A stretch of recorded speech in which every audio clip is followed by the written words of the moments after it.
obviously, and I want to make a comment about this, this is a tragic story, not just from a financial collapse, but it's a human story. It's an unbelievable story.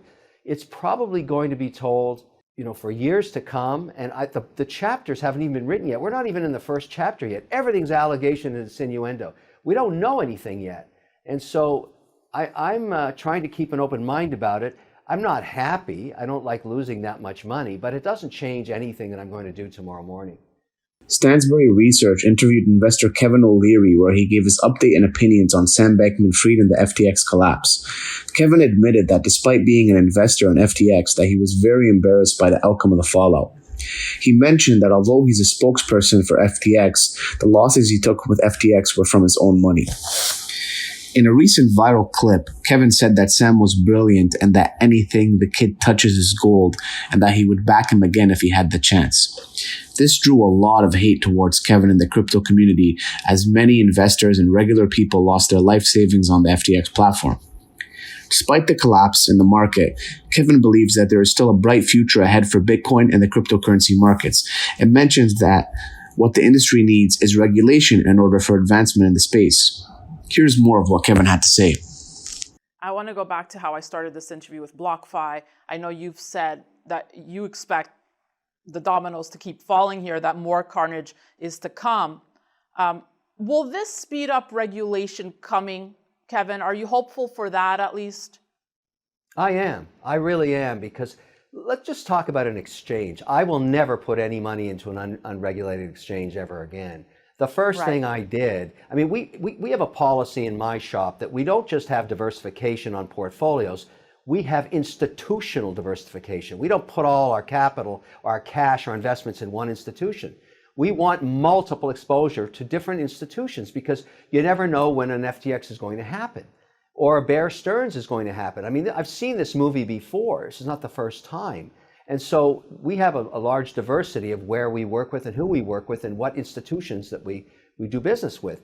But the first thing we did with the remainder of our crypto assets is move it up into Canada under the OSC order in the BitBuy wallet, which is owned by Wonderfly. 100% compliant, scrutinized by the regulator there, proof of assets, no leverage on the accounts, no intermingling of accounts.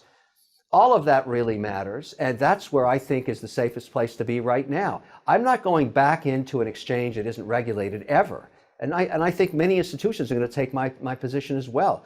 I want to know with certainty that the regulator, because remember, we've got rules for exchanges.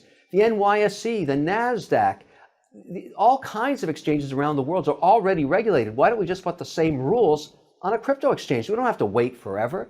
Meanwhile, there's a turf war amongst regulators in the US, and we're getting nowhere. But now the pressure is extreme. And I've had my chance to talk to the people I work with on the Hill. Right. Now that the midterms are over, after January 3rd, watch what happens. There's going to be a lot of pressure to bring down some regulation here. I'm just trying to understand, why the hang up, why this is taking so long. I just would love to know what's really behind that. Is it just really bureaucracy, paperwork? They're lazy? Or is there another motive? Let's just talk about one bill that should be so simple to pass. It's not that complicated. We have a whole bunch of bills, but one that I think is the easiest to get done would be the Stablecoin Transparency Act, which only contemplates one thing, a stablecoin. And so, the policy being proposed says that any stablecoin issued, if it wishes to be regulated, which you would want now, would have to be audited every 30 days to make sure that each token or unit was backed by a single US dollar, and that was in a reserve, or a blend of treasury bills duration less than 12 months, which is exactly how money markets work. So that's not very complicated. Both sides could agree on that, because it would make the US dollar through a stable coin the default payment system worldwide.